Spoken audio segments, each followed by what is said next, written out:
Telangana police శాఖలో ఖాళీగా ఉన్న 5,000 పోస్టుల భర్తీకి రాష్ట్ర ప్రభుత్వం ఆమోదం తెలిపింది.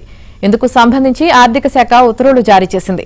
పోలీస్ శాఖలో ఖాళీల పరిస్థితి, శాఖ అవసరాలు, ఆర్థిక భారం తదితర అంశాలను పరిశీలించిన అనంతరం నియామకాలకు పచ్చజెండా ఊపింది.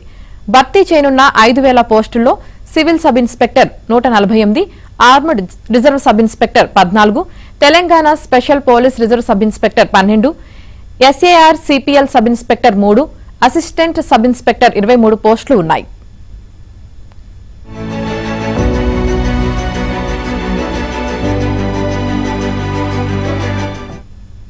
ఇక సివిల్ కానిస్టేబుళ్లు 3,697, ఆర్మడ్ రిజర్వ్ కానిస్టేబుళ్లు 1,052, ఎస్ఏఆర్ సిపిఎల్ కానిస్టేబుళ్లు 24, డ్రైవర్ కానిస్టేబుల్ 20, మెకానిక్ కానిస్టేబుల్ 7 పోస్టులు ఉన్నాయి.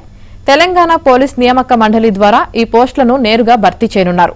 ఇందుకోసం సంబంధిత శాఖల నుంచి స్థానిక కేడర్ వారీగా ఖాళీల వివరాలు, రోస్టర్ పాయింట్లు, విద్యా అర్హతలు తదితర సమాచారాన్ని సేకరించి వీలైనంత త్వరగా నియామక నోటిఫికేషన్తో పాటు పరీక్షల షెడ్యూల్ను విడుదల చేయాలని ఆర్థిక శాఖ ఆదేశించింది.